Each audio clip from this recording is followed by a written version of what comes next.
I went into the room and quickly saw that this was a male dressing up as a female, embracing a false gender identity. And I look and I see that the doctor has just ordered estrogen intramuscularly. I can't believe this. I've literally taught him how to erase himself with estrogen. I had turned down a job, and as soon as I learned the entire role was going to be centered around providing trans care to kids, I turned it down and I just said, I don't agree with this. I'm gonna pass. Fraudulent going on. The unholy trinity: the hospital system, the pharmaceutical industry, and health insurance companies. The FBI showed up. They found this article that I had written, which was condemning the nursing and the medical profession as a whole for caring more about their paychecks than about the lives of children. Yeah, they were, like I said, very intimidating. They couldn't protect me unless I helped them, and that my career and my safety were at risk if I didn't do so. What is your price? Because if your price is not your life, then you are for sale. Welcome back to The Price is My Life. Today, we are joined by Vanessa Sivadge, a pediatric nurse turned whistleblower from Houston, Texas, who courageously revealed that Texas Children's Hospital, also known as TCH, was giving underage patients puberty blockers and opposite-sex hormones and charging Medicaid for it, even though that is against the law. After being visited by 2 agents of the FBI, we have that in common, although the 10 agents from the FBI visited my house. That was a very strange video. We're going to get into that. Ultimately fired, Vanessa founded Protecting Texas Children, 501c3 and 501c4 organization to safeguard children's health and innocence. And she joins us as she shares her touching testimony of faith, integrity, and bold advocacy representing the principles behind My Price is My Life. And I want to start by going to start with the FBI clip. This is the video, and we're going to go back to this, but this was like December of 2024, right? And Libs of TikTok posted this? It was July of 2023. Oh, July. And was it posted in December? I'm sure it was reposted. Reposted, okay. Yeah. And these are 2 agents with the FBI. Yes. Let's just watch this clip. Hello? Hi. I'm looking for Vanessa Sivadge. Okay. Yeah. Who are you? Cassie. I'll make some FBI agent. Okay. This is Mr. McBride. Hey, I'm David. Okay. Nice to meet you, sir. This is a pleasant interaction. You're not in trouble nor she. Okay. All right. Hi. How are you? She snuck up on you there. You want to see too? Are we interrupting dinner? I'm really sorry. That's all right. What's going on? Let me start at the beginning. So I'm sure you're aware of some of the things that have been going on at your work lately. With regards to? Yeah, so can we sit down for a minute? Let me do my song and dance. Very strange. These guys are actually FBI agents? Yes. The FBI is not sending their best. It looks like a joke. Yeah, and we were completely unprepared. I mean, we were in the middle of hosting friends. This was a Monday night at 7 p.m. Our friends were in the kitchen wondering what was going on. We answered the door and we just didn't come back for a little while.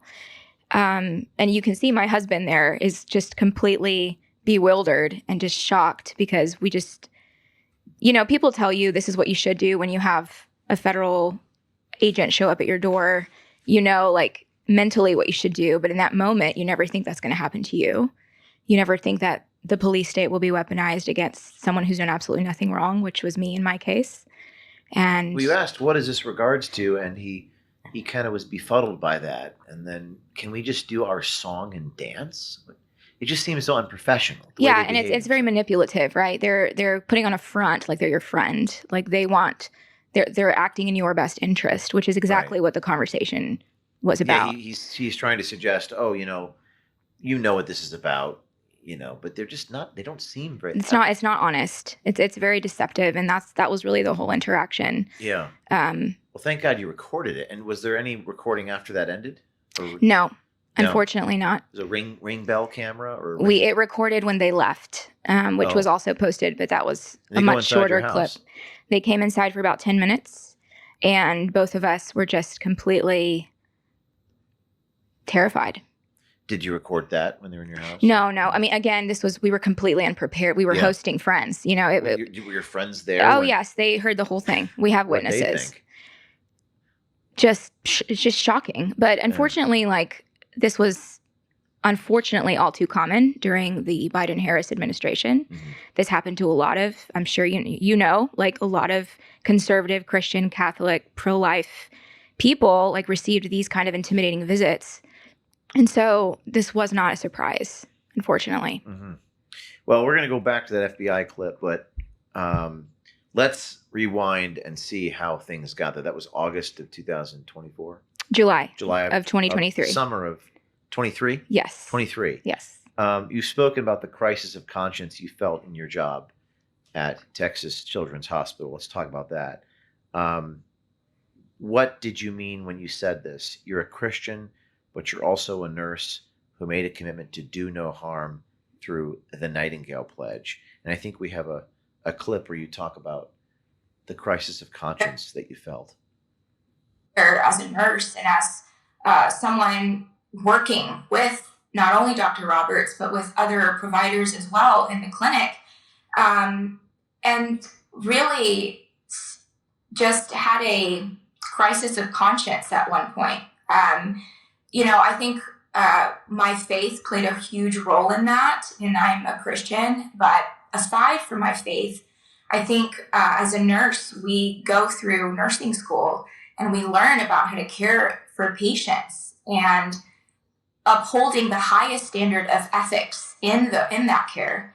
And that was something that I really felt very strongly about in my spirit, that what we were doing wasn't providing long-term benefit or help to these young boys and girls coming into the clinic, but it was just harming them. So talk about what you mean by crisis of conscience. Yeah, wow. Well, I graduated from nursing school in 2015.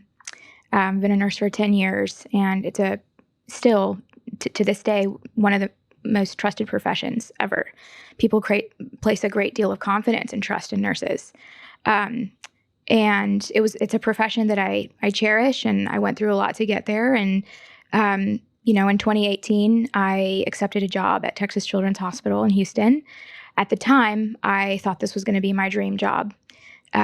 Texas Children's is the #1 children's hospital in the United States. It's highly prestigious. It's consistently ranked top 3 in just hospital institutions in the country. And so anyone who works there will tell you that it is a tremendous honor to be a part of this team. And that's really how I felt for many years. I worked for the first couple of years, I worked in the cardiology department. And so we were seeing the sickest patients, these babies born with congenital heart defects. Their condition was incompatible with life. They were so sick, they were turning blue, they couldn't breathe. And we would take them from that state, and we would do a series of surgeries and medications. We would save their life. And so that was my background. And then a couple of years later, I found myself in a clinic that was taking completely healthy patients and making them sick for life. So that's the contrast that I couldn't get out of my mind, is that the hospital was intentionally prescribing these hormones and these cross-sex hormones and puberty blockers that would have a devastating effect on these children, mentally, psychologically, physically. And so that's exactly what I was seeing. Is in 2021 is really when this all kicked off. I was accepted a new position in a multi-specialty clinic. And this was a clinic where a number of different specialties were housed under one roof. And slowly, week after week, I started to see how healthy children were coming in through the gender clinic once a week at least. And these boys would slowly start to become more and more like girls, and these girls would start to develop masculine features week after week. And so my crisis of conscience was twofold. Number one, it was a crisis of conscience intellectually, because as a nurse who believes that biology matters, that following the science means something when we say that, my objection was from a biological perspective, that men and women are created distinctly, beautifully, uniquely, and that those differences should be upheld. They should be affirmed. They should be defended in the nursing and in the medical profession as a whole. But second of all, it was a spiritual objection. I'm a Christian, and so my faith informs my view that boys and girls, men and women, are made in the image of God, that those differences are to be celebrated and upheld as well. And so everything that I believe stems from my worldview and the Judeo-Christian ethics. And so that was a very difficult time for me because I didn't know what to do. I was one person in this massive medical institution, a huge hospital with over 20,000 employees, endless resources. And what was I going to do about it? I'm one person. Mm-hmm. And I think in that moment, God looked down from heaven. He just laughed, because God's plans for us are often so much better than our plans for us, even though we may not recognize it or see it at the time, right? His ways are higher. His ways are better. And so it was in May of 2023 that I was sitting at work one day after going through months and months of trying to transfer out of the clinic, trying to find a different job elsewhere. I went through all of the different ways to try to kind of shift out of that role. And I would come home to my husband every day, almost every day, and just tell him that there was another girl I saw that was parents were asking for testosterone refill. And this is just like, some people might think that that's like nothing. You just do your job and get on with it, right? Get on with it and collect your paycheck at the end of the day, right? But I had a real problem with that. Like I was one domino. I was facilitating this process where children were being harmed. And I had a real weight on me. And so it was in May of 2023. I was sitting at work and I read an article by Christopher Rufo. And he had collaborated with an anonymous whistleblower within Texas Children's Hospital. And this whistleblower had come forward and had revealed how the hospital was continuing to provide these cross-sex hormones and sex change treatments to children in secret. It was secret because the hospital had scrubbed the existence of this program from their website. There were no traces no evidence, no anything from the outside looking in. Someone who was on the hospital website could not see that there was a robust and very lucrative transgender program taking place within the hospital. But this whistleblower had the courage to come forward and to bring that to light. Do we know the name of the whistleblower? And Dr. Haim, who's now gone public. So this person inspired you? Absolutely. So would you Google this? How did you find this Rufo article? So it's actually someone at work sent me the article. Was that person at work having the same crisis of conscience you were? I would say this person was concerned about what was going on with children. And there were a few of them who shared some deep concerns about what was happening. But again, you just know that if you were to speak out, if you were to say anything at all, that there would be severe consequences in retaliation. Losing your job, losing your paycheck. So we have it on the screen here. I'm an anonymous whistleblower who, through a story written by Christopher Rufo, exposed. So he actually came out publicly later on. Yes. He initially was... he was anonymous. But right. Was he retaliated against, to your knowledge, after he came out publicly? Yes. So his story is absolutely insane, right? The Biden-Harris administration went after him, and he faced 10 years in prison and had hundreds of thousands of dollars. Under what? Right. So that's part of the story, right? Okay. That we get into it, right? So let's go back to when you saw this by Ethan Haim. Yes. And then what happens? Yeah. So to give you some context about the state of Texas, when this whistleblower testimony came out in May of 2023, SB 14 had still not been passed and signed into law. SB 14 is? Which is the law that essentially made it illegal for minors under the age of 18 to receive hormones and puberty blockers. It hadn't been passed yet. And so because of this testimony that came out of Texas Children's, which was prompted by Dr. Haim, he was the first one, there were many Democrat members of the Texas House that flipped their votes upon reading what was going on inside the hospital. So that prompted a legislative change, and our governor signed that into law a few months later.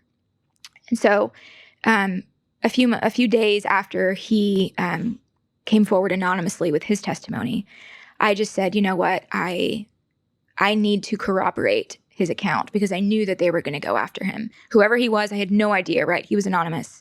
But I knew that I needed to come forward as from the perspective of a nurse working in the clinic that was supposedly non-existent. I knew that was going to be powerful. And I knew that what he had done was courageous and right and true. And so I wanted to add my voice to his. And that's exactly what I did. I contacted Christopher Rufo. And a few days later, my anonymous testimony came out with him.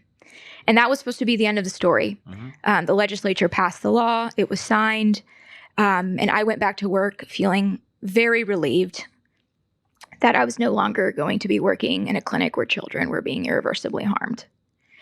But that's not the end of the story. And 2 months later is when the FBI showed up at my house in July. So that's the first time of 2023. The FBI showed up at your house. Nothing happened in between. This is James O'Keefe. You know me for exposing the truth and holding the powerful accountable. But today, I want to talk to you about protecting your own freedom, starting with your finances. Right now, the warning signs are everywhere. The Fed continues to print money. Interest rates and inflation remain high, and everywhere you look, your hard-earned money just doesn't go as far as it used to. That's not your imagination. It's today's reality. If central banks are loading up on gold, why not you? That's why I've now partnered with American Independence Gold. They're veteran-owned, and proceeds from every sale go to Tunnel to Towers, supporting our first responders and heroes. And listen, right now, the first 50 customers get a $1,000 credit towards their account. That's right, $1,000 to help you get started protecting your wealth with real, physical gold.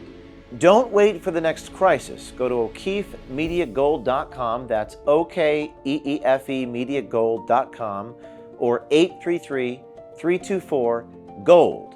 Again, that's O'KeefeMediaGold.com or 833-324-GOLD. Take action, get the facts, and protect your future, because freedom isn't given, it's secured. This is James O'Keefe. Don't just watch history, own a piece of it.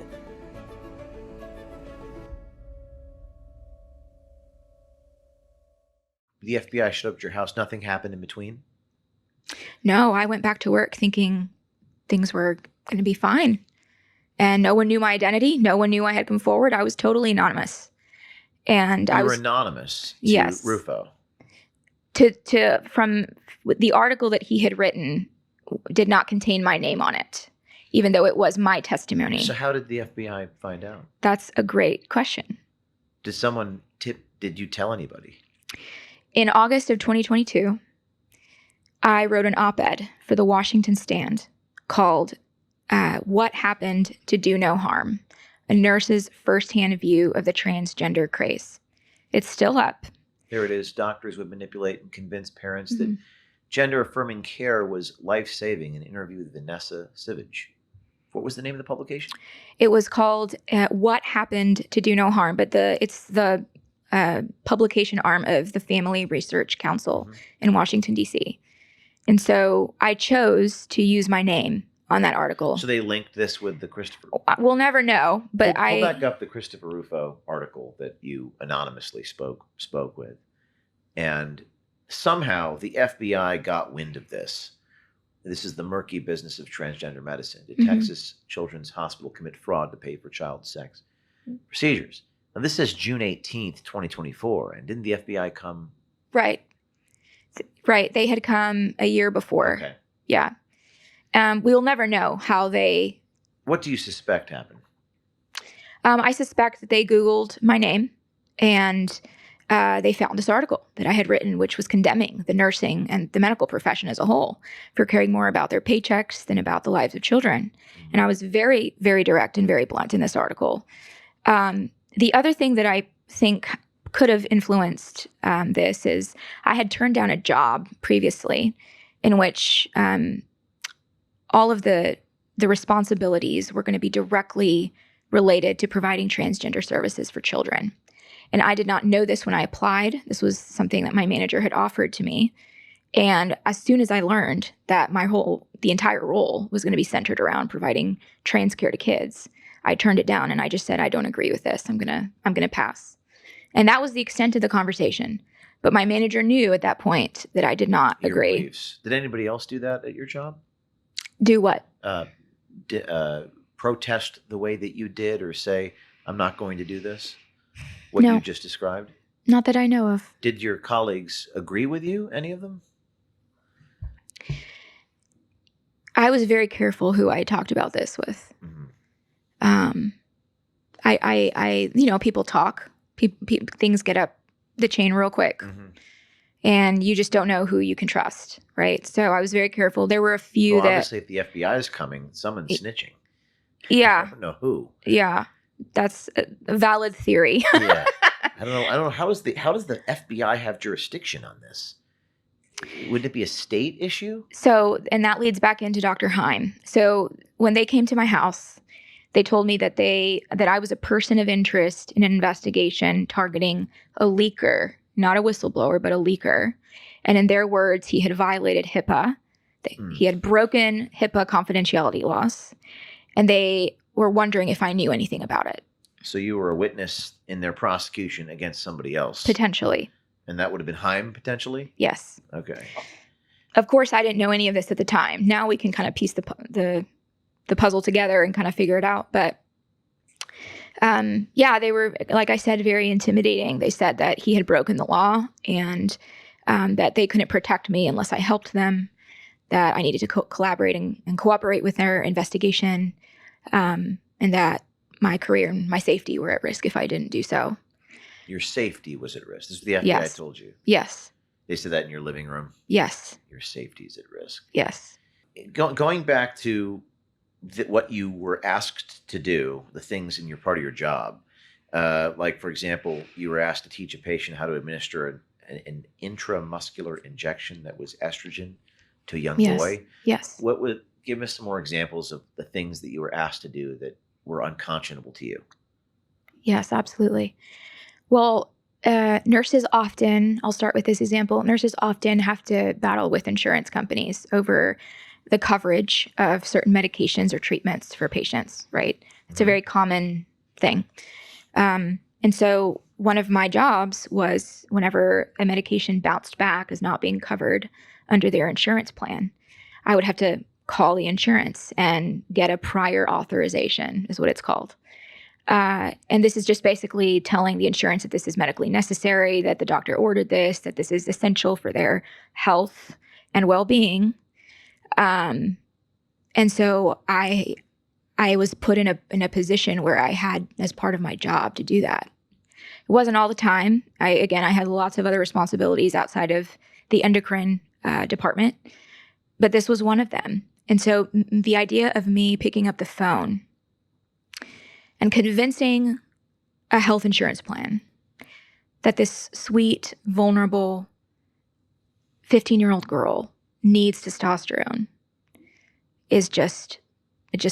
You had to convince the insurance company that it was... I had to get authorization for the medication. And how would you do that theoretically on the phone with the insurance company? So sometimes they requested a doctor's signature. Sometimes they requested a letter from the doctor explaining why the medication is necessary.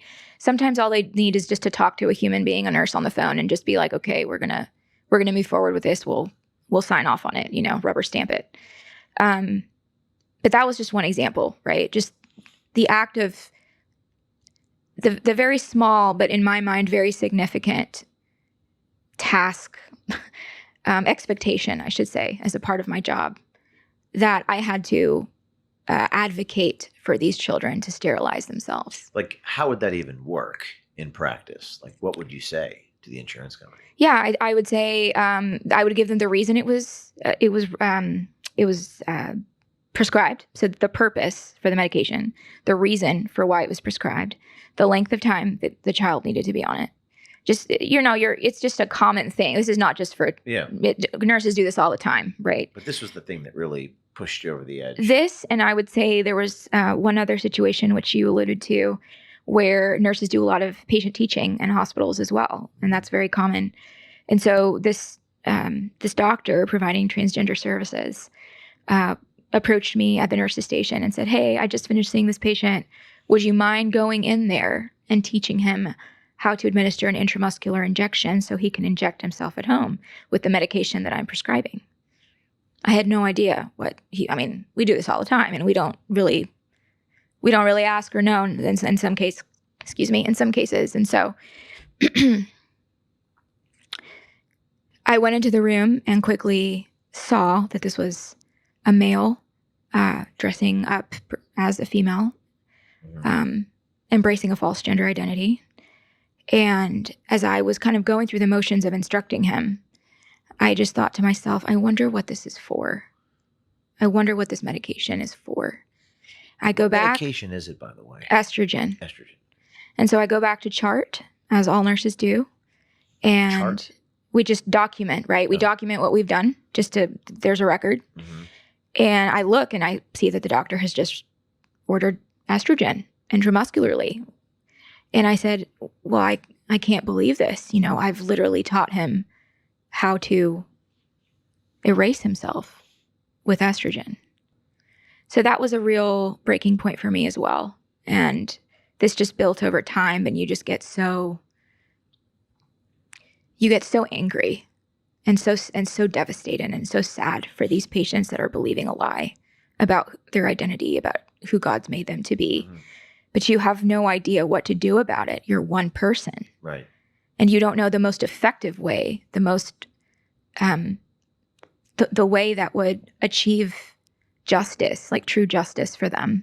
And the thing that you did was do this anonymous whistleblowing through Rufo? Yeah, so that was in May of 2023. Like I said, it was completely anonymous, and I was perfectly content for it to stay that way. I had no intentions or aspirations to go public. But God had other plans. As he so often does. Yes. So you wouldn't be sitting here had it stayed anonymous. Right. Well, what would you have been doing, though? You would have been kept going with your job? Or I probably would still be I doing stayed. This. Yes. No? Yes. So tell us what happened next. So in July, like I said, the FBI showed up, and the weeks that followed were a real turning point for me and my husband. Obviously I called Christopher Rufo. Hold on. Before we go, let's go back to the FBI. Let's go back to July 2023, number 5. And this is your tweet. I'll never forget the day these 2 FBI agents came to my house in an attempt to intimidate me. I was a nurse working. Now this tweet, you tweeted this out. Was it in July or was it later in December? Sometime afterwards. It was sometime after, yeah. I believe this will expose the hospital. I guess it was December, yeah. That legal defense fund. You were told that you were a person of interest because of what you believed. And the HIPAA, the violation, that broke HIPAA and confidentiality laws. And I'm some more information here. We can't keep you safe unless you cooperate. And it's pretty crazy that they lodged some veiled threats at you like that. And you didn't cooperate, though, right? No, because I knew that this first whistleblower, whoever he was, had done the right thing. He had come forward with the same concerns that I had. And really it became a national story overnight that the hospital, the number 1 children's hospital in America, had been secretly providing transgender services to children in secret. And that was it was a huge story. And I was so grateful for his courage and the guts that it took to do that. And he went through hell. Dr. Haim has been through hell with his wife. How is he doing right now? Much better since the Trump administration has since taken off. They dropped the case. Yes. And so he's doing a lot better. Until the Trump administration, but this pendulum seems to swing depending upon who's in power. How did your family react to the federal agents targeting you?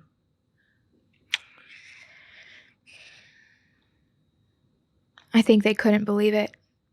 It's one thing to read about police intimidation or political persecution that happens in foreign countries, in third world countries. And you never imagine that it's going to happen in Texas, in one of the reddest states in America, that they'll come to your door. You never think that that's going to happen to you until it happens to you, right? And then my life changed forever after their visit. My life has never looked the same. And how so? Just your knowledge of human nature? Or well, I think it just emboldened me. It made me very angry. were you scared for a few days? Were you terrified? I was scared, but more than anything, I think I was emboldened. Emboldened? What do you mean? I think the visit from the FBI really catapulted me into my decision to go public, with my knowledge that the hospital was fraudulently billing Medicaid for sex change treatments for children, and the layers of deception that the hospital was engaged in, that I had witnessed personally. That I don't think I would have ever gone public with that knowledge had the FBI not come to my house. You've described children coming in with deep mental health struggles, autism, suicide, walking out with irreversible drugs. Yeah, I mean, you talked about the insurance fraud, correct? Yeah. So let's talk a little bit about how they were doing anything fraudulent. Yeah. So first of all, it's important to paint the picture here. These children, like you said, they're deeply vulnerable. We know now that almost 50% of children who adopt a false identity have had some form of sexual abuse in their past. Many of them that I personally saw most of them are girls. They're trying to be guys. Yes. They're depressed, they're anxious, they're autistic. Many of them are just bullied in school or bullied online. And so there's some form of vulnerability that's present in their life, whether that's abuse, whether it's bullying, or whether it's just a difficult time navigating puberty. There's just so many heartbreaking stories of children just like that. And I believe, as a Christian, I believe that these boys and girls are an easy target for the enemy to come in and paint them this picture that their confusion will be solved if they adopt this false identity, if they start taking these cross-sex hormones in an attempt to erase who God has made them to be. And of course, they're welcomed with open arms into this community of affirmation. What's the incentive for this? You called it the enemy. What's the incentive for the enemy to do that? Why does the enemy want to do that to them? Well, I think you get spiritual really quick with this question, right? Because, the Bible tells us that he comes to steal, kill, and destroy what God has called good. And his deception started in the Garden of Eden with Eve, when he presented a very tempting piece of fruit and a promise that she would be like God and that she would know the difference between good and evil. Technically, there was some truth embedded into that lie, because the best lies are presented with just a tiny bit of truth that makes it feasible and attractive. That's how the enemy works best, is he cloaks a lie with just enough truth to make it So in this feasible. context, how does the enemy cloak this with just a nugget of truth? Well, I think in this context, children are, I believe they're manipulated and convinced into starting these medications. And they're presented this alternative life that they'll have. And at first, this alternative life, it's great. It goes great. They love being, the freedom and the friends that they make through this transition, right? Like, it feels good. They have all of this encouragement from all of these people. And at first, like, the physical changes that they may have struggled with at first are suddenly not present anymore. And so for a time, they do feel that sense of enthusiasm at this new life that they're creating for themselves. But that doesn't last long. that's very short-lived.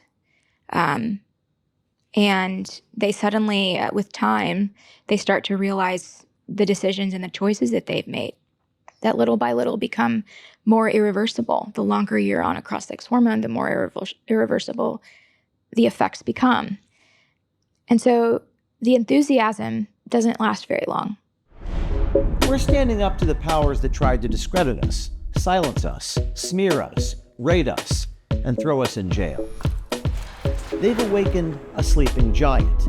We're building a movement of transparency and accountability in both the public and private sectors, because we run from nothing, we hide from nothing.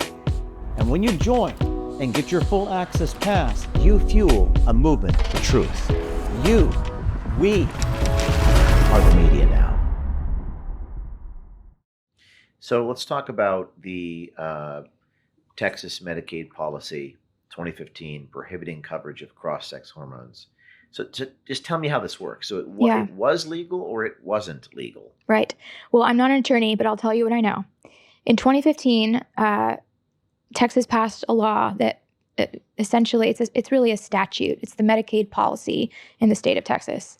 And it's very clear, if you read it, that no form of gender affirmation, if you will, hormones, puberty blockers, or procedures can in any way be covered by Texas taxpayers, by Medicaid. A lot of people don't know that, right? Like that's not a common thing that it's not as common as, say, the law that was passed 2 years ago by our governor banning all of these irreversible treatments, right? This is a little bit more in the weeds. And so technically hospitals can't receive reimbursement for these services if they're billed according to this Medicaid policy. And yet after the FBI left my home and I was forced to grapple with, well, what do I do now? Like, how am I going to, what am I going to do? Like, I've done nothing wrong. I've just acted in accordance with what I believe. I started to kind of notice some red flags at my work, and some billing things were a little bit off. And so ultimately, I saw that children who either had Medicaid, CHIP, or STAR. What's CHIP or STAR? What's that? It's just a federally funded insurance program, a health insurance program for underprivileged children, supposedly. And saw that the hospital, of course, on every patient's record, you see what insurance program that they're under. And so this was very easily visible to anyone working with these patients. And so not only that, but I think it's really important to because of course, anyone who hears this will immediately ask, well, how did the hospital get away with this? How is it that the largest children's hospital in America was committing fraud and you were the only one who came out and said something about it? And I think there's you have to kind of get into the weeds a little bit. So first of all, let's put the bill back up on the screen, guys. The Medicaid bill from 2015. It says this bill makes private. Let's see. Was this 2023? Was this? This bill makes private health benefit plans strictly liable for the lifetime care of the patient for consequences of gender modification. So, yeah. So was this legal? What they were doing? I mean, continue with your analysis. Yeah. So this is kind of answering that question. The first thing that would happen is when a child is transgender and they're wanting to identify with the sex opposite of what they were born with. The first thing the hospital would do is, instead of listing the biological sex on the chart, they would list the preferred gender identity of the patient on the official medical record. So that's falsifying the record. That's the first thing. That's already illegal. They didn't 50 list shades the sex. Right. They listed the preferred gender. Yes. And you, as the provider, one of the providers caring for these patients, you would have to dig a little bit to discover that Jane was actually not Jane. She was John, right? And she was identifying with a different name. And so that's falsifying the record. So that's the first level. That's the first layer of deceit. The second is any patient of the gender clinic, many of them had fraudulent diagnoses. What that means is if if there's like, let's say a 15-year-old female, biological female in the clinic, the chart would read that she had a testosterone deficiency. But see, now it's not a girl that has a testosterone deficiency. It's a boy that has a testosterone deficiency. So that doesn't raise any red flags. Well, that's the example of the sort of half-truths where they're relying upon a strange, they're talking about it being a man, not a woman. Did that justify drug prescriptions then? Right. Of course. And so an insurance company that receives this claim sees a boy who has a testosterone deficiency on paper. So that makes it very difficult for them to distinguish that there's anything fraudulent going on. Of this? The unholy trinity. What's that? The hospital system, the pharmaceutical industry, and health insurance companies. And when it comes to the pharmaceutical industry, you may not know the answer. We can look it up. But what drug companies what drugs specifically, and what were those companies to your knowledge? So puberty blockers, for instance, was Lupron is the most common one. They're profiting off this. Yes. Many of these drugs are used to like chemically castrate sex offenders, by the way. These are drugs that are very common and well used for those purposes. So Lupron, and then testosterone, whether that's injection or a pill form, and estrogen. And there's, of course, different versions of both of those. The people who make those products feel about this. I'm sure there are people who have a crisis of conscience just like you. Well, again, like it's how you use the product, right? There are children with actual health issues that need these drugs, right? Like legitimately. But it's how you use it. It's how you weaponize it for a purpose that's not meant to heal, but to harm. And you also talked about lack of insurance verification safeguards. You learned something about that, right? It's not the insurance. Medicaid and similar insurances don't have a system in place where they verify to make sure this is correct before they reimburse. Yeah, that's another layer. I think there should be more oversight. Well, that's crazy that they actually put the sex they want to be, not the sex they are, right, to get the diagnosis. So you saw that, and then walk us through any other fraud you witnessed. So I decided to go public with that knowledge in June of 2024. But several weeks prior, in May, I had submitted an official religious accommodation request to my supervisor.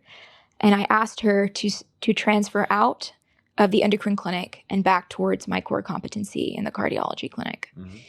This was a very reasonable request. I'm not asking for the moon. I'm just asking to be moved from one clinic to the other. Happens all the time.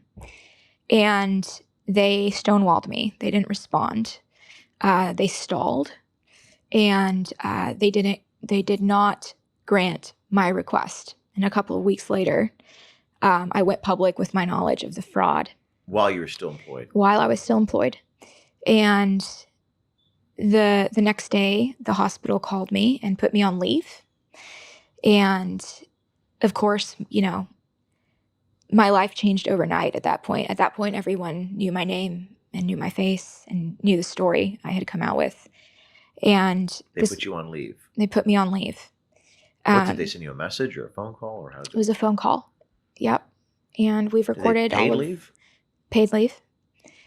We've recorded all of those phone calls.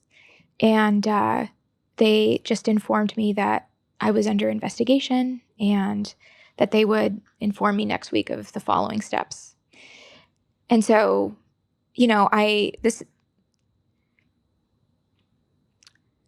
this kind of, I knew that something like this could happen, obviously. We had weighed this decision very prayerfully and very carefully. But your life just changes overnight. And this was not something that I had planned for or anticipated. I had never spoken in public in my life. I had never given an interview. Really? If you would have told me I'd be sitting across from you, I would have laughed in your face. So how was that process for you? You go from being working in a hospital to being a public figure overnight. What was that like? Yeah. It was really terrifying. I think I really have to give credit to my husband because he is my rock and my greatest supporter. And he really made me just feel so empowered and encouraged to do this because we knew that this was the right thing. I couldn't do this without him. I don't think that I would have had the inner fortitude to go through all of this if he wasn't by my side. But I had to learn very quickly how to deal with friendly media, hostile media, press. And this was all just overnight. I had to just roll with the punches. And this was just a completely brand new world for me. And so a couple of months later in August, I received a phone call from the hospital and they decided to terminate my employment. So this was literally a year ago in August. August of 24. Yes.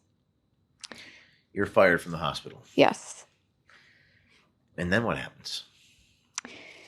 Well, we retained a really amazing group of attorneys, the Burke Law Group. We've set up a Give, Send, Go where the public has been so generous in their support. And how much has it raised so far? I think it's raised, I'd have to look. I think $70,000 or $80,000. $78,000 Yeah. with the goal of $500,000. And how will these resources be used? Well, every cent that I use will be spent on mounting a legal defense because I believe I was illegally terminated in retaliation. So you're going to sue the hospital for blowing the whistle. Yes. And what's the cause of action? Wrongful termination. Yeah, I can't speak to any legal cases right now, what we're involved in, but there is a very concerted effort on. I'm very confident that my attorneys will defend me, and so we're working on those options right now. To pay attorneys. Yes, to pay my attorneys. It's always the money to go pay lawyers, isn't it? Well, they are worthy of every cent. Sure. Let me tell you, they are so ferocious, and I'm very confident in their abilities. Can you tell us who they are? The Burke Law Group. Burke Law, and they're in Texas. They're in Houston. Marcella Burke. She's also represented Dr. Haim, Dr. Eitan Haim. So we're Have you filed the lawsuit yet? I can't speak to what we filed or not filed. It'll be a public document once it's filed, my assumption. Yes. What I proceeding. can tell you is that there is a very public investigation by the Trump administration into Texas Children's Hospital. The Office of Civil Rights under Health and Human Services in April announced a formal investigation into the hospital. Harvey Dillon is the head of the Civil Rights Division of the Department of Justice. Yes. But this is Health and Human Services under Robert Kennedy. Yeah. And yes. Have you talked to Kennedy about HHS? Not directly. Not directly. Hopefully soon. So, you've come out. You came out publicly, and did you do media interviews? You said you did hostile. You did friendly. What were some examples of those? Yeah, I'll speak vaguely. But the night before I went public in June of last year, the most popular conservative TV network, I would say, that we all know, they were at my house the night before I went public, and we did an interview with them in my living room. They brought their TV crew and everything, and I was just, so green. I did not know what I was doing. I was so scared. I was Sometimes so intimidated. That can make you more credible, though, if you're not a polished. Yeah, interviewer. I was not polished at all. I mean, polishing the polished thing can come across as a little fake, in my opinion. Yeah. But so can you tell us who this was? I think people can know. Okay. When I say the most popular conservative TV platform, I think we all know. TV show, TV network, news organization. All right. They came to my house. We did a full interview, sit down, and at the end of the day, that interview never got published because never made the air because they did not. Their legal counsel had advised them not to go forward with it because of my claims against Medicaid, that my claims were not credible, potentially not credible enough for them to air it on national TV. And that I was making a huge, again, this is a different era, right? Biden was president. When was that interview conducted? June of 2024. June of 2024. Yes. A national news organization interviewed you. Yes. And didn't run the story. Yes, because of my claims against relating to Medicaid fraud that the hospital had engaged in. Is that what you said? Yes. And that's what they said, that they didn't run it. Why? And I didn't want them to run the story without including that. That was the most pivotal part of the story, the most important part. And they didn't want to talk about it. And so I said, well, that's fine. Then don't air it. Well, sometimes it's like, it's not that what you're saying is false. It's that what you're saying is true. And the more true it gets, oftentimes the worse it gets for the people in power. So how did you feel after that happened? Or how much time passed before they told you they weren't going to air the story? It was a few days later. We just got word through my attorneys who had, heard from their legal counsel that they wanted to run the story, but they were going to do it without that portion where I talked about the Medicaid fraud. And I just said, I'd rather not air it at all if you're not going to talk about the most important part of this.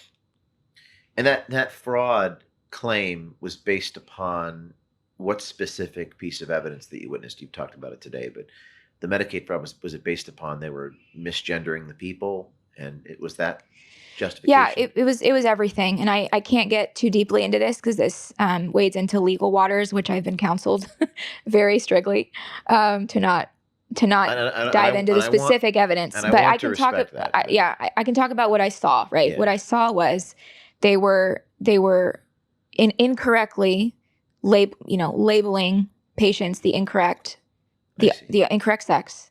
They were misdiagnosing patients intentionally with the purpose of avoiding detection by insurance. And then they were prescribing these cross-sex hormones and puberty blockers and billing it to Texas Medicaid, which is illegal and has been since 2015. So it was layers of deceit and fraud that just compounded on each other. And I knew when I realized that this was being billed to the Texas taxpayer that I had to come forward. So they and in terms of your lawsuit, I mean, at some point, if you don't have to get into it, but if you do sue them, that's going to be quite a battle. It's going to be a public battle. It's going to be in court. It's going to go through discovery. Are you prepared to go through all that? I have the best team of attorneys in the world. Understood. And also just fighting the enemy. I mean, you're going after the belly of the beast. Yeah. They're going to deny everything. They're going to attack you personally. Yep, they sure will. And it seems like the more successful you will be in your quest, the more difficult it will be on you and your family. Have you thought about that? I'm not doing any of this for like the applause of man or potential rewards that may or may not come in the future. I don't. That's really not what drives me. What drives you? I am here for the applause of God. I live for the applause of God. And so if I can please him, then I would have fulfilled what I've set out to do. Well, I mean, it takes a toll on it. It takes a toll, doesn't it? So far, has it taken a toll on you?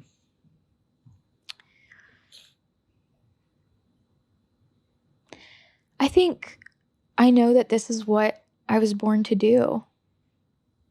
I know that this is my purpose.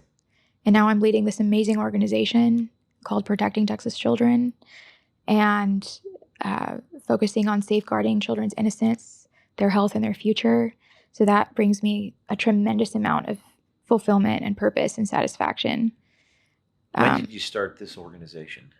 Yeah, we are a brand new organization. We launched just this past year in January, and I am now kind of wading into Texas politics for the first time ever. How's that going?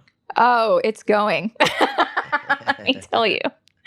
I'm very green, so I'm very green to the Texas political space. And you're a C3 and a C4, so you're trying to lobby to a certain extent the laws of Texas to change. Yeah. What is your goal this year with your nonprofit? Yeah. So this past spring was our Texas legislative session. So I was there every week in Austin, testifying in favor of bills that would protect children's mental, emotional, or physical health. There's a number of bills that fall under that category, but I really just focus on the bills that have to do with gender or identity or, sex identity, or bringing, making sure men are not invading women's spaces or sports, or just anything related to biological sex or gender identity is kind of where we focus the most on.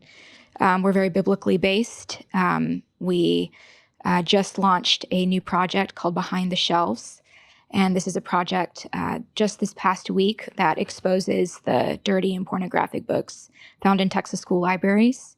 And it teaches and empowers parents on how to get them removed from the shelves. And so part of safeguarding the innocence of children starts with safeguarding what they're reading, what they're exposed to at the library, which should be the safest place where they should learn and grow. But unfortunately, many times it's not. So there's pornographic books in school libraries? Yes. Really? Hundreds and hundreds of books, not just one or two books. We have on our Protecting Texas Children website, we have a list of over 900 books that contain some form of pornography. Some of them have QR codes that lead children straight to sex shops and orgies. Some of them teach children how to commit suicide, how to kill their teacher, how to kill parents. Books in libraries. Yes. And, you think that in Texas, this should not be happening, right? A lot of people think, well, I live in a rural community. I live in a small town. Surely this isn't happening here. This is your bad book list? Yeah. You've got A Clockwork Orange. That's the book made into a movie by Stanley Kubrick, author Anthony Burgess on your list. Game of Thrones. I mean, a critic would say, isn't this tantamount to censorship? And well, we're not trying to get anything censored. We want these books removed from the children's section. These books should not be accessible to children in the children's section. What age? There's multiple varying ages, starting from like 3 all the way to high school. Mm-hmm. Different books fall into different categories. My first reaction is, do kids even go into the library of their school anymore? Is it all on the iPad and the internet now? But that's what I thought too, until I went to a library with Bonnie Wallace, who we've partnered with. She has provided a lot of these resources to us. And we stood outside of the Allen Public Library in Texas. And we watched and just stood out there and presented parents with this information, these books that children have access to check out. You would not believe the number of parents that defended this kind of material to us. They said that it's necessary reading, that it's their First Amendment rights to read this. You would not believe the number of parents that defended the access to this kind of content. I was shocked because prior to this, I hadn't stepped into a library in years. And so this is just one thing that Protecting Texas Children is now embarking on. How many employees do you have? Just me. Just you? I have a team behind me that helps me with all the back work, but I'm the face of it. After you did this, did people reach out to you? Did you get a lot of messages from people like you going through something like you went through, inspired by you? Yes, from all over the world, people reached out. It's been, and really going back to your question of how are you dealing with this, I think hearing from people all over the world who are encouraged or inspired by the steps I've taken, that's made all the difference for me, and just feeling supported by people who have either walked through similar things or are just supporting financially or whatever they can do. It's just such an honor. So yeah, I mean, you're afraid of people are afraid of retaliation, losing their jobs, losing their income, so they go along with it. And what was the thing that these people were telling you that they were most inspired by? I think it all had to do with just not being afraid. I think we're all afraid.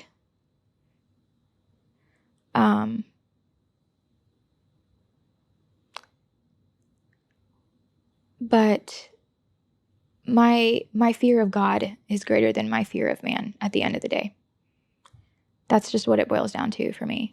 And by the way, I was afraid. Like, I don't want anyone to watch this and think that there weren't moments of actual fear and trepidation and like breaking down and crying. Absolutely, I had those moments, But at the end of the day, like, I just know my why, and I know my purpose for why I have done the things I've done. My motivation is not to please man. Like, I'm not here to make anyone happy, as much as I love making people happy, right? It's to please God. Do you think that's the kind of litmus test for people who are going to be successful as whistleblowers, their fear of God versus their fear of man? Is that what it's going to take? I think that's one piece of it. And, the other thing for me as I weighed this prior to going public is, so many people said, you're so courageous, you're so brave, right? And I think that courage is, there is a small part of it that is courage. But for me, as a follower of Christ, as a Christian, it was more so about obedience than it was about courage. Was I going to be obedient to what God had asked me to do? To expose, as it says in Ephesians, which is like my life verse, take no part in the worthless deeds of evil and darkness, but expose them. For everything exposed by the light becomes visible. That's very strong language. There's no wiggle room in there. Mm-hmm. And I took that very literally. And so the path that God placed in front of me demanded that I take no part in what was going on and expose it. So you viewed it more as obedience than courage. Yeah, I mean, some people say it's not so much that you are not afraid, it's that you act despite your fear. Right. What were you most afraid of? Because you did say that you were scared, you experienced fear. What was the fear?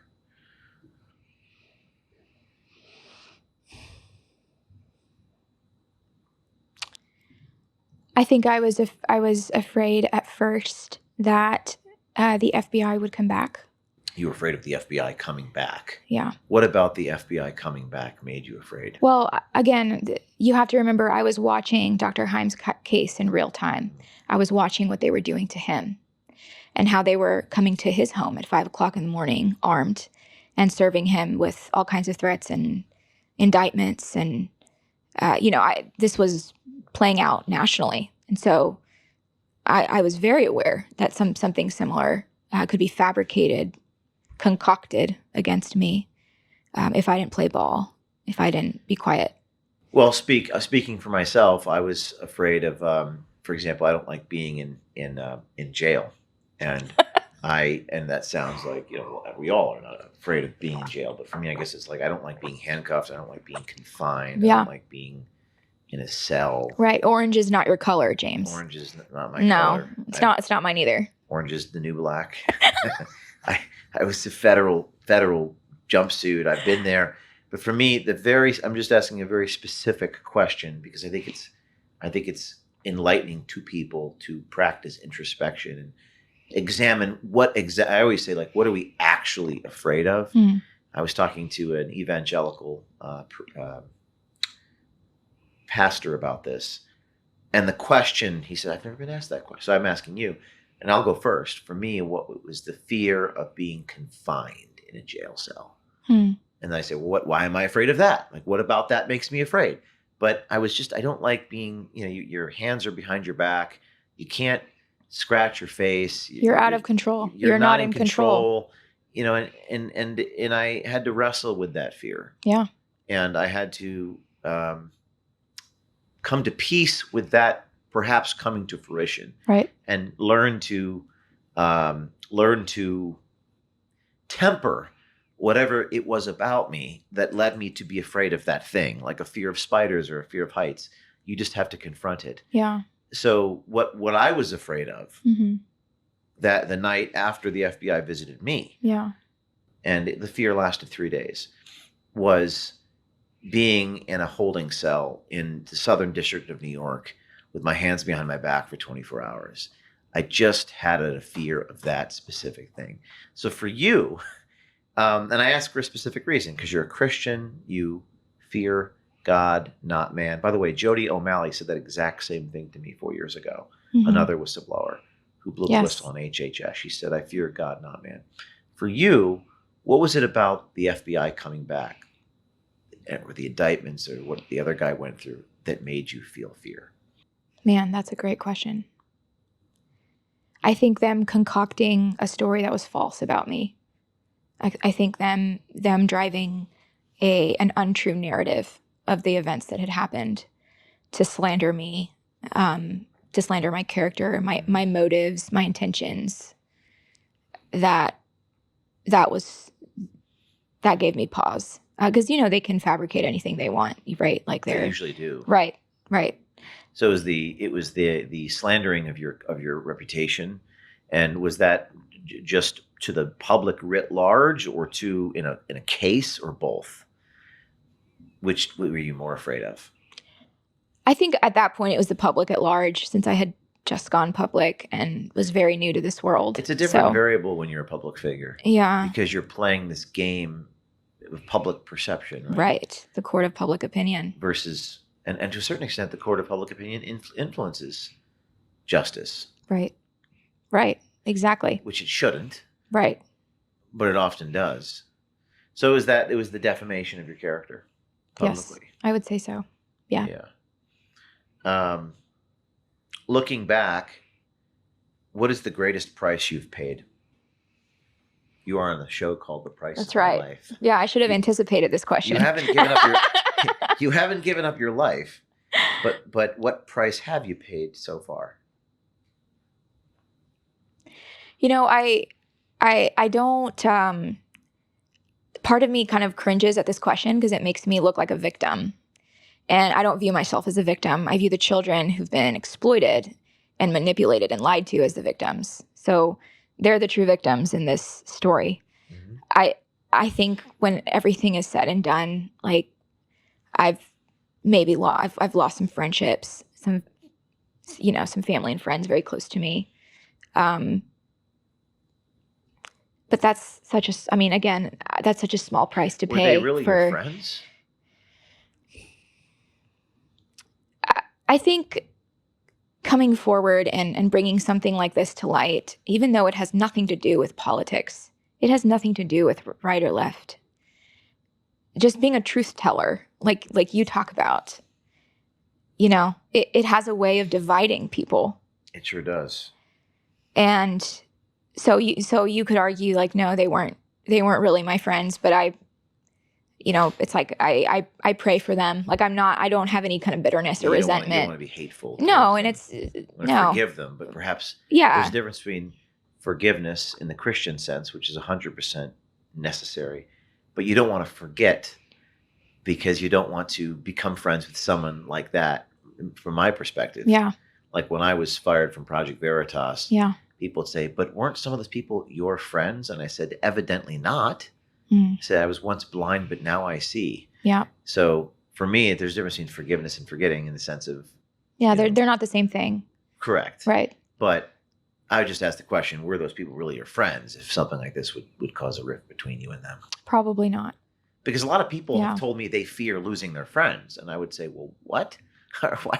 Why would a friend leave you as a friend just because you're telling the truth about?"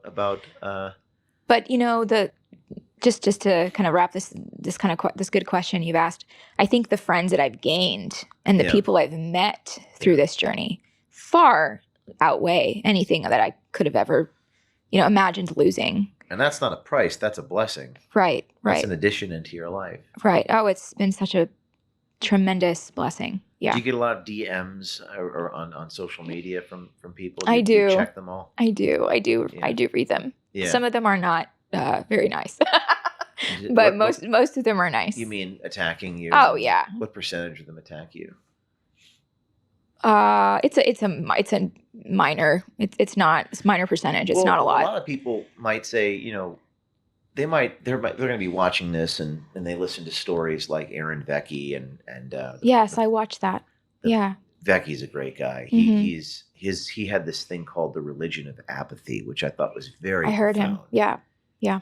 And I've never heard it said like that. It's almost like what you're doing. I think you make certain people feel deeply insecure about what they're not doing. Right. And that's a good question. Are there nurses out there? Have you received any messages, or are you aware of any messages from people in the medical field who almost resent you because you're demonstrating a virtue that they're not? Maybe you make them feel insecure or inferior. I don't know if you've seen that. Yeah, there hasn't been. I think in a couple of years, I might start to see more of those messages or that kind of sentiment come through.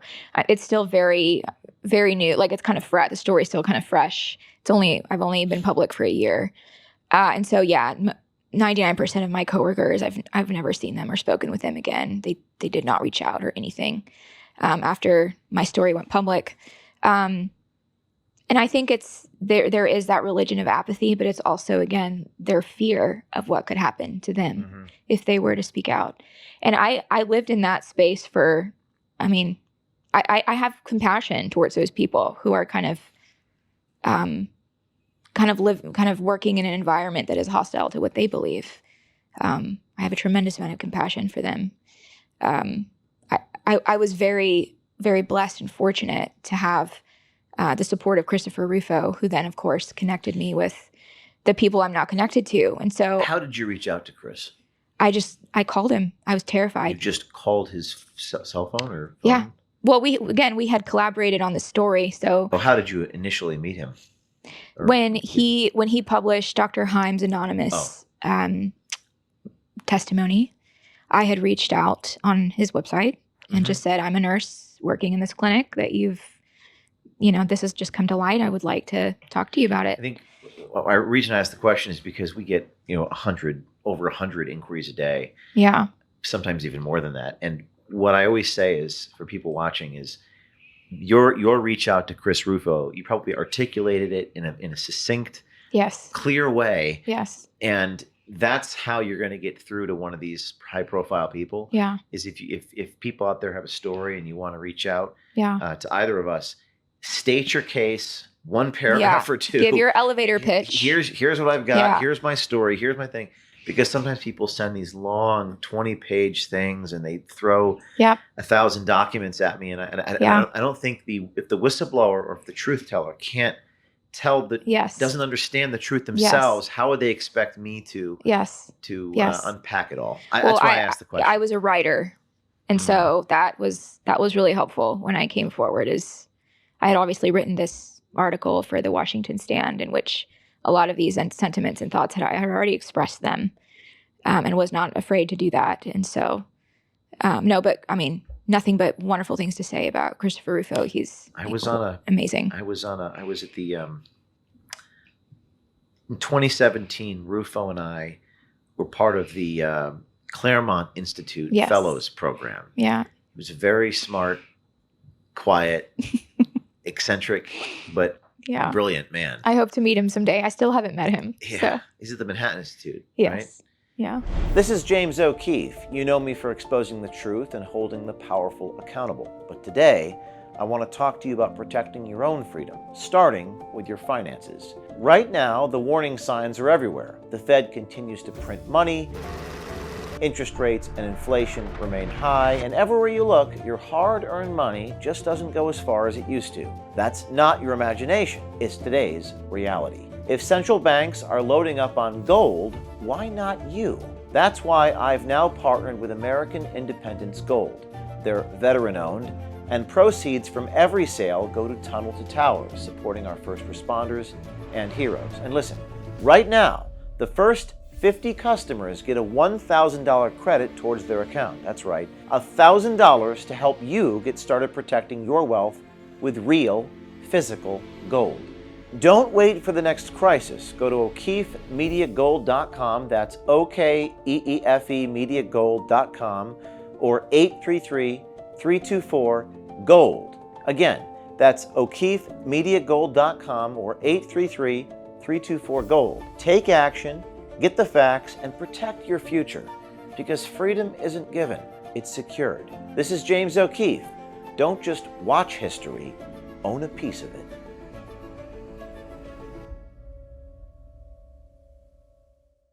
Well, you mentioned it's not left or right, and I agree with you. I don't think this fight is Democrat or Republican, although people frame it that way. Yeah. But it also is perhaps spiritual, God versus the godless, good versus evil. I mean, how is your faith, or has your faith been tested at all through this process? Oh my goodness. Yeah. Tell me about that. Well, so several months ago in April, I was invited to testify before Congress. The subcommittee on the Constitution and Limited Government, chaired by Chairman Chip Roy. I think that was probably the scariest, most intimidating thing I've ever done. Why is that? You don't know what they're going to ask you or throw at you. Especially the Democrats on this committee are very hostile and attack you personally. And yeah. And I had watched examples of this, and knew exactly what it probably was going to be like. And so I was just, first of all, very honored to be able to do this with Dr. Haim. And I thought for sure in my very, very green and naive political mind that some of the Democrats on this committee would come armed with like really difficult questions that would really just throw me for a loop and stump me like I'd never thought about this angle or. And would you believe what happened? They just repeated the same anti-Trump talking points over and over till they were blue in the face. They had no original thoughts. They did not come armed with even remotely complex or complicated questions. They did.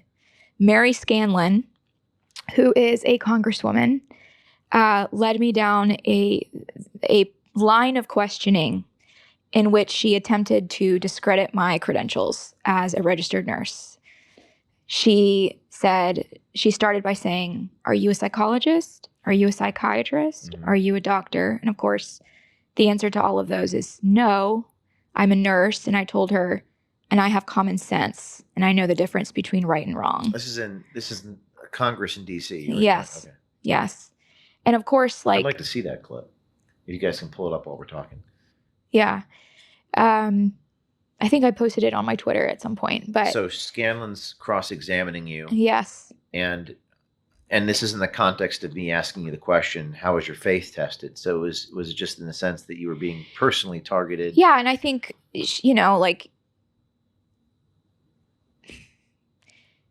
my credentials were called into question, which is, I think, a very common tactic that the left uses when they can't engage with you logically or reasonably. Are you a psychologist? Yeah.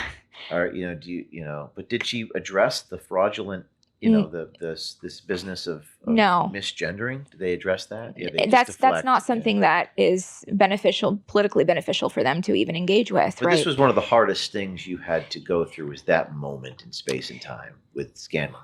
Well, I think leading up to this event and this opportunity, I think I was just this is testifying before elected officials in Congress, and I'm under oath, and I've never done this before, and I feel very intimidated and just unsure of myself, I think. And so I think this is just one example of, I think after this, my confidence was. That's quite a Rubicon. I only think I've done it once before a subcommittee, and there weren't any Democrats on the panel.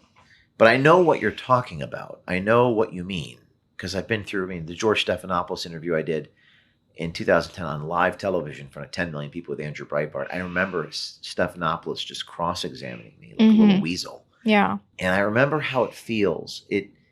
You're putting yourself out there like a piece of meat to the wolves. Yes. And that's exactly what it felt like. Just like they're gonna just target me with this innuendo and this mendacity, and I just have to be strong. It takes a lot to endure that. Yeah.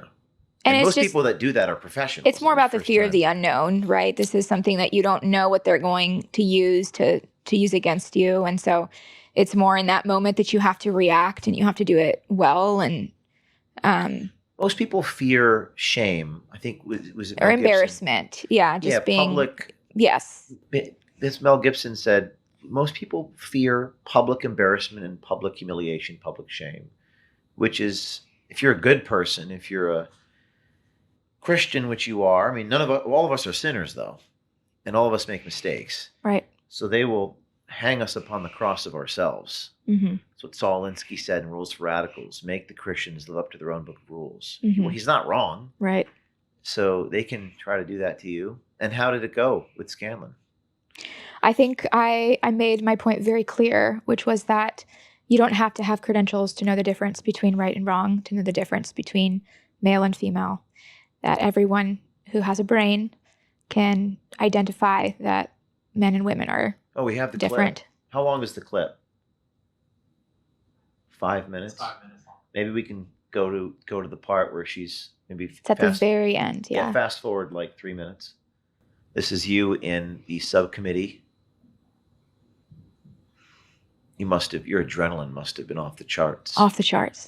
Yeah. Yeah. Check this out. Let's get some sound on here. I think this is probably my opening statement.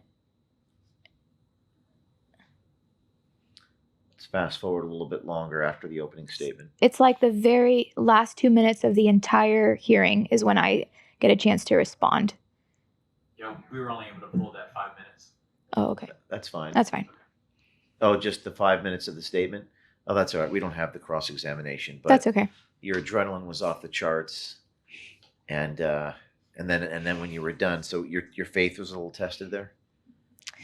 I would say that's a good example. I'm trying to think of other examples to share.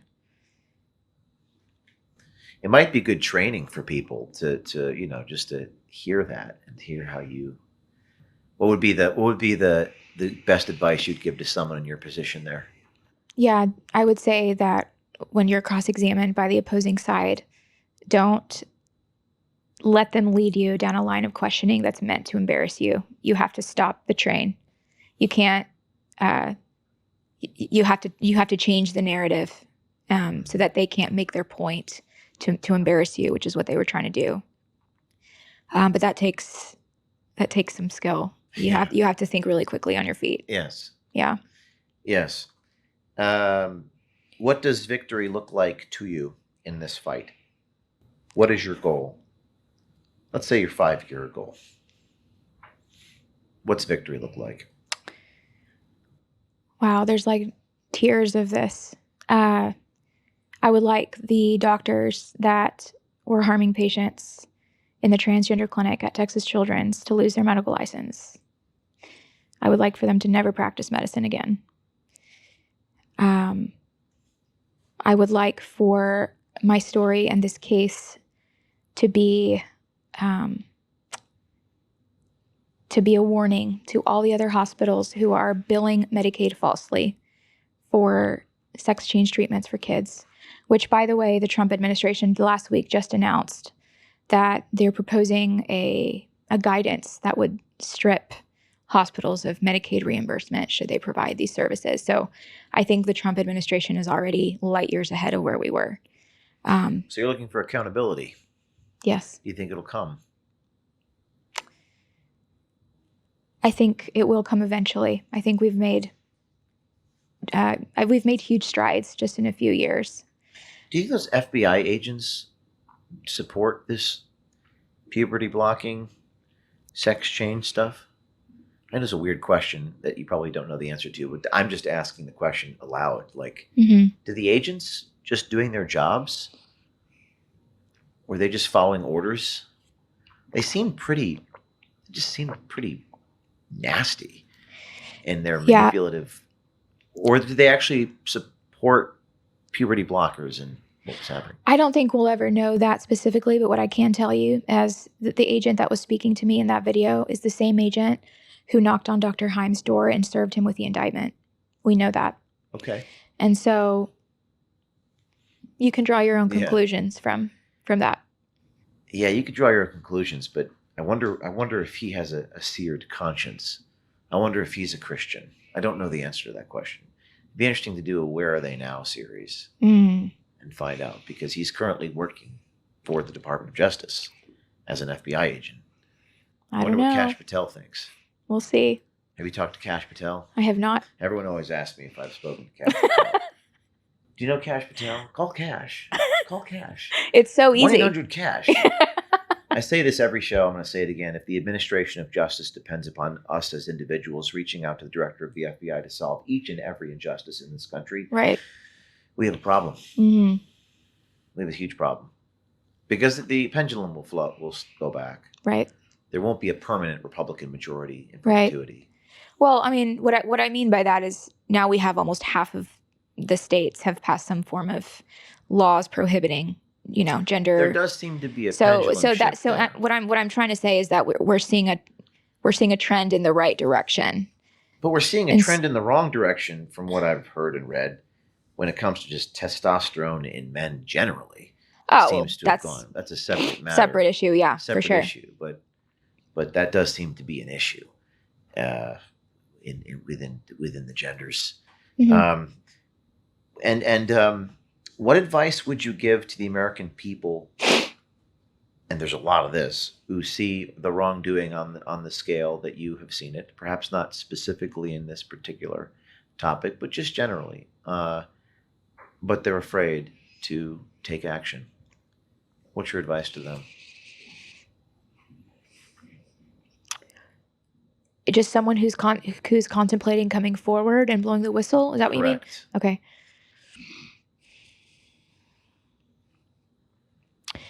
Yes, two things. I would say before you blow the whistle, make sure that you've spoken with legal counsel.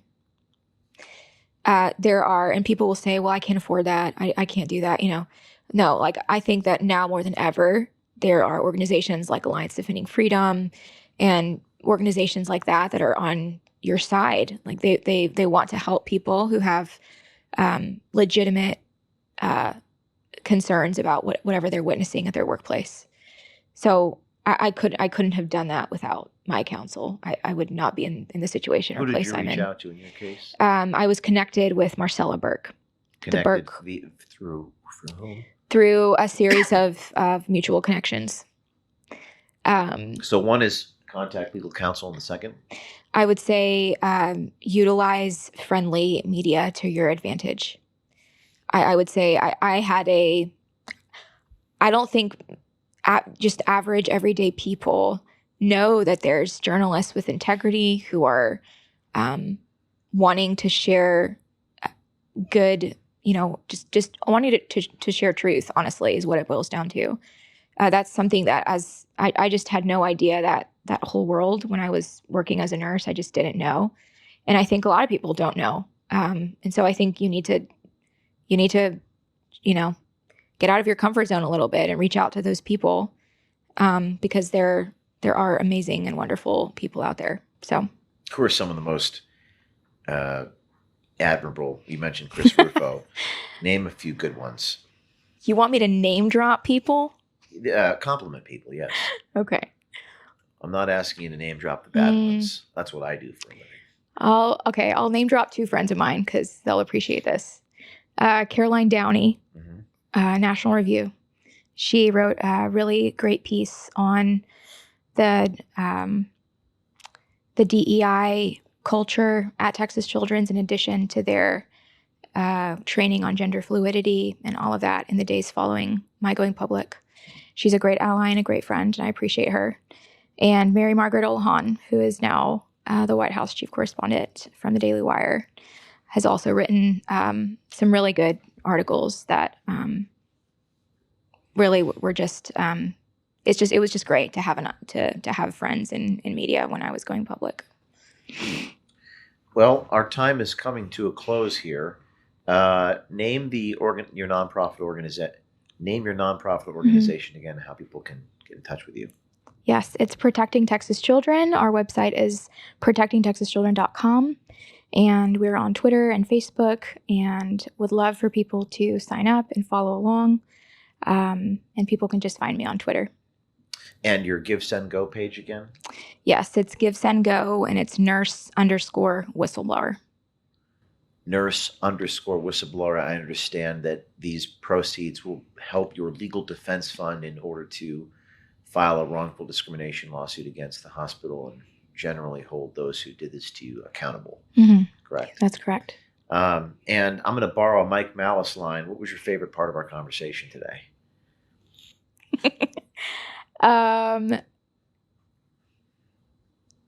I think you are such a kindred spirit. And ever since I watched that video of you, you were sitting across from Eric Metaxas, in which you talk about how your price is your life and how you cannot afford to surround yourself with people whose price is also not their life. And literally tears streaming down my face watching this video of you. Never in a million years did I think I'd be sitting here with you, James. So honestly, just getting to know you and to meet you has been the greatest honor. Well, I appreciate that. I think what you said is so important, that it's the people that you surround yourself with. Yeah. That's going to be the challenge, isn't it? Because you can be strong, but if people around you are not strong, then it's a huge, that's certainly a lesson that I've learned. Personnel is policy.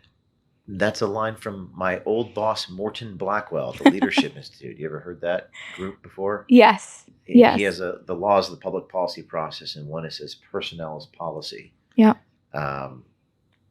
He has a number of other incredible sayings, but if your price is not your life, then you are for sale. And if you have people around you that have any challenges, the enemy is going to exploit those. Yeah. So in the business that you're in, which is taking on evil of the highest form, the enemy is going to exploit the weaknesses of the people that you surround yourself with. And that's going to become, or speaking for myself, that has become my greatest challenge. You know, because the FBI, I mean, everyone's afraid of the FBI. Yeah. When the FBI comes a raiding, you will quickly know who on your team.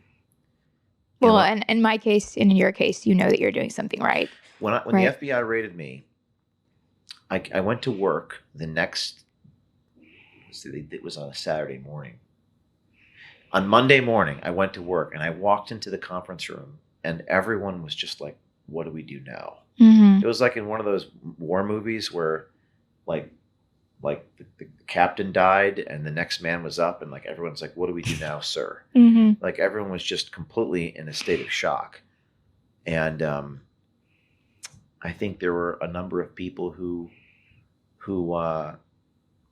let's just say, people will do anything to protect themselves. Yeah. Well, I think hardship, has a way of refining, separating the wheat from the chaff, as they say. Yes, and I wouldn't be here with the team that I have if I hadn't gone through that. Right. People left my life and new people came into my life. So it's, but certainly I understand what that fear feels like. I was paralyzed with fear for 3 days. Yeah. And many other examples like it, but certainly going through that and seeing how do you reconcile doing the right thing with self-preservation is another challenging one. Well, and I think there's a temptation for you and I who we faced fear, but we didn't allow it to dominate or control our lives. We didn't stay in that place of fear. We didn't make choices from a place of fear. No, usually if you're only human, it's going to affect you for a little while. But for me, it was one of the things that you said that really struck me was all these good people that have come into your life. Yes, you have some bad actors, but you've got some really great people that would not be in your life, but not for this happening to you. That's right. So that's a really hopeful message to people, and I hope that they take that message. Unfortunately, we're not going to do any live callers today. That's for another day. But thank you so much for joining Thank you for having me. I hope everyone supports, and thank you again for coming. Thank you. What is your price? Because if your price is not your life, then you are for sale.